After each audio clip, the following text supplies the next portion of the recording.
Under 16 16 సంవత్సరాల లోపల పిల్లలు ఎవరైతే ఉన్నారో వాళ్ళకి సోషల్ మీడియా బ్యాన్ చేయనున్నట్లు స్పెయిన్ ప్రధాని ప్రకటించారు. ఇప్పటి వరకు పిల్లలు ఎక్స్ప్లోర్ చేయని తెలుసుకొని కొత్త ముఖ్యంగా ఏదైతే అబ్సినిటీ ఏదైతే వాళ్ళు తెలుసుకోకుండా అంశాలు ఉన్నాయో అండర్ 16 చిన్నప్పుడే తెలుసుకుంటారు కాబట్టి వాళ్ళని బెటర్ సిటిజన్స్గా తయారు చేయాలంటే కొంతవరకు వాళ్ళు నియంత్రించాలి కాబట్టి సోషల్ మీడియా బ్యాన్ చేస్తే బెటర్ అని చెప్పి ఆయన భావిస్తున్నారంట. ఆల్రెడీ యూరోప్లో అనేక దేశాలు coalition of the digitally willing అని చెప్పి ఫ్రాన్స్ కావచ్చు, పోర్చుగల్ కావచ్చు, స్పెయిన్ కావచ్చు, డెన్మార్క్ కావచ్చు, ఈ దేశాలన్నీ కూడా చాలా వరకు ఈ సోషల్ మీడియా ప్లాట్ఫామ్స్ని నియంత్రించడం స్టార్ట్ చేస్తున్నాయి చిన్నపిల్లలకి. అదే దిశగా రీసెంట్గా మనం చూస్తే ఆస్ట్రేలియా కావచ్చు, ఫ్రాన్స్ కావచ్చు కూడా ఈ చిన్నపిల్లలకి సోషల్ మీడియా బ్యాన్ విధిస్తున్నాయి అన్నమాట. మనందరూ తెలుసు ఆస్ట్రేలియా గవర్నమెంట్ రీసెంట్గా సోషల్ మీడియా బ్యాన్ చేసిన విషయం తెలిసిందే. చిన్నపిల్లలకి ఎవరైతే అండర్ 16 ఉన్నారో 16 సంవత్సరాల కన్నా వయసు తక్కువ ఉందో వాళ్ళందరికీ కూడా ఆస్ట్రేలియా ప్రభుత్వం సోషల్ మీడియాని బ్యాన్ చేసింది. అదే అడుగుల్లో ఫ్రాన్స్ నడుస్తోంది. ఫ్రెంచ్ ప్రభుత్వం కూడా రీసెంట్గా ఆల్మోస్ట్ అన్ని పొలిటికల్ పార్టీస్ ఒక దాటి మీదకి వచ్చాయి. అండర్ 15 సంవత్సరాల కన్నా వయసు తక్కువ ఉన్న వాళ్ళకి సోషల్ మీడియా బ్యాన్ అయితే ఎడ్యుకేషనల్ ప్లాట్ఫామ్స్ కావచ్చు, కొన్ని యూస్ఫుల్ ప్లాట్ఫామ్స్ని మినహాయించారనమాట.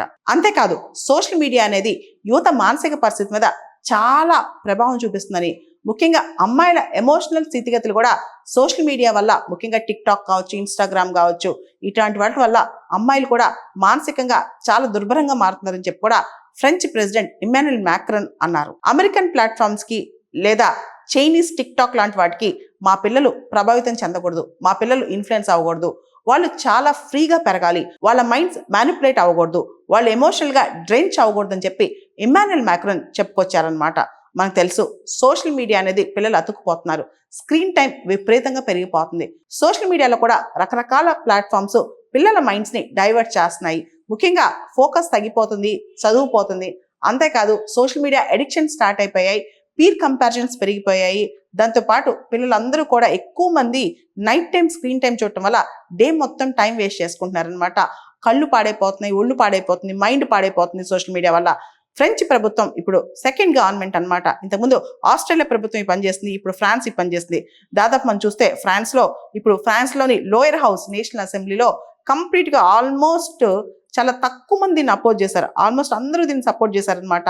అండర్ 15 వాళ్ళకి సోషల్ మీడియా బ్యాన్ అనే విషయంలో ఫ్రాన్స్ లో చాలా వరకు సపోర్ట్ దొరుకుతుంది అన్ని పొలిటికల్ పార్టీస్ నుంచి. అంతేకాదు ఈ సోషల్ మీడియా బ్యాన్ అనేది ఫ్రాన్స్ లో ఒక మేజర్ స్టెప్ అని చెప్పి ప్రత్యేకంగా చెప్పుకొచ్చారు ఫ్రెంచ్ ప్రెసిడెంట్ ఇమ్మాన్యుయల్ మ్యాక్రాన్. ఇక్కడ మనం గమనిస్తే ఫ్రాన్స్ లో హై స్కూల్స్ లో మొబైల్ ఫోన్స్ కూడా బ్యాన్ చేస్తారంట. భారతదేశంలో కూడా స్కూల్స్, ముఖ్యంగా ఇంటర్మీడియట్ కాలేజెస్ కానీ స్కూల్స్ కానీ అట్లాంటి ప్రాంతాల్లో కూడా మొబైల్ ఫోన్స్ ఎక్కడైతే చదువుకుంటారో ఆ టైంలో మొబైల్ ఫోన్స్ తక్కువగా వాడితే మంచిదని చెప్పి కూడా అందరూ అభిప్రాయపడుతున్నారనమాట. మనం ఫ్రాన్స్ లో కనుక చూస్తే సోషల్ మీడియా అడిక్షన్ వల్ల చైల్డ్ డెవలప్మెంట్ దెబ్బతింటుందని, మెంటల్ హెల్త్ ప్రాబ్లమ్స్ వస్తున్నాయని, అంతేకాదు ఎమోషన్స్ కూడా పిల్లల యొక్క ఎమోషన్స్ ఆడుకుంటున్నారని, వాళ్ళ మైండ్స్ మ్యానిపులేట్ చేస్తున్నారని, ముఖ్యంగా అమెరికన్ ప్లాట్ఫామ్స్ కావచ్చు, చైనీస్ ఆల్గోరిథమ్స్ కావచ్చు, ఇవన్నీ కూడా వాడి కంప్లీట్గా ఫ్రెంచ్ పిల్లలు పాడైపోతున్నారని చెప్పి కూడా ఫ్రెంచ్ ప్రెసిడెంట్ వాపోయారనమాట. ఈ టైంలో సోషల్ మీడియాకి సంబంధించిన ఈ బిల్ కనుక పాస్ అయితే అతి త్వరలో ఇంప్లిమెంటేషన్లోకి వస్తాయని చెప్పి సోషల్ మీడియా ప్లాట్ఫామ్స్ ఏవైతే ఉన్నాయో ఇమీడియట్ గా అండర్ 15 సోషల్ మీడియా అకౌంట్స్ ఏవైతే ఉన్నాయో అవన్నీ కూడా ఇమీడియట్ గా సోషల్ మీడియా ప్లాట్ఫామ్స్ ఈ బిల్ కనుక పాస్ అయితే ఫ్రాన్స్ లో డీయాక్టివేట్ చేయాల్సి వస్తుందని చెప్పి కూడా అక్కడ లెజిస్లేటర్స్ అభిప్రాయపడుతున్నారు అనమాట. ఇప్పుడు మనం గమనిస్తే ఫ్రాన్స్ తో పాటు అనేక యూరోప్ దేశాలు టిక్ టాక్, ఇన్స్టాగ్రామ్, స్నాప్చాట్ ఈ విషయాల్లో చాలా యూరోప్ దేశాలు ఫ్రాన్స్ తో పాటు చాలా కోపంగా ఉన్నాయన్నమాట.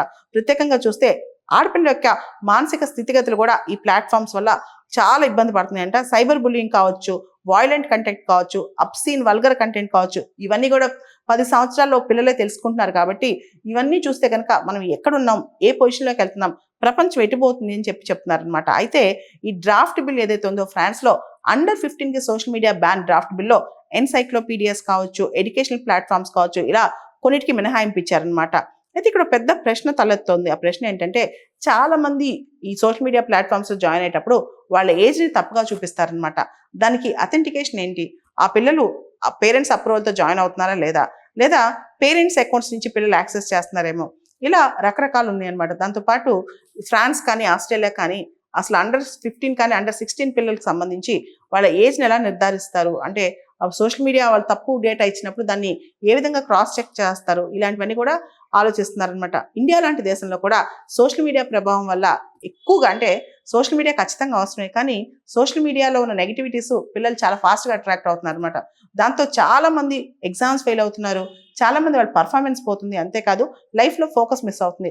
ఒక 20 సంవత్సరాలు 30 సంవత్సరాల క్రితం వెళ్ళి చూస్తే గనక ఇంతకుముందు తరం వాళ్ళు వాల్యూస్ కావచ్చు, రకరకాల లైఫ్ స్టైల్ థింగ్స్ కావచ్చు, పీర్ గ్రూప్, చుట్టుపక్కల అమ్మా నాన్ని, చుట్టుపక్కల సమాజాన్ని చూసి నేర్చుకునేవాళ్ళు. ఇప్పుడు మాత్రం అందరూ సోషల్ మీడియాని చూసి నేర్చుకుంటున్నారు. కాబట్టి సోషల్ మీడియా ఇంపాక్ట్ అనేది మన తెలుగు యువత, భారతీయ యువత మీద చాలా ఇన్ఫ్లుయెన్స్ ఉంది. కాబట్టి ఇమీడియట్ గా మన దేశం కూడా సోషల్ మీడియా యూసేజ్ విషయంలో, ముఖ్యంగా యంగ్స్టర్స్ సోషల్ మీడియా యూసేజ్ విషయంలో చాలా స్ట్రిక్ట్ రూల్స్ తీసుకురావాలి.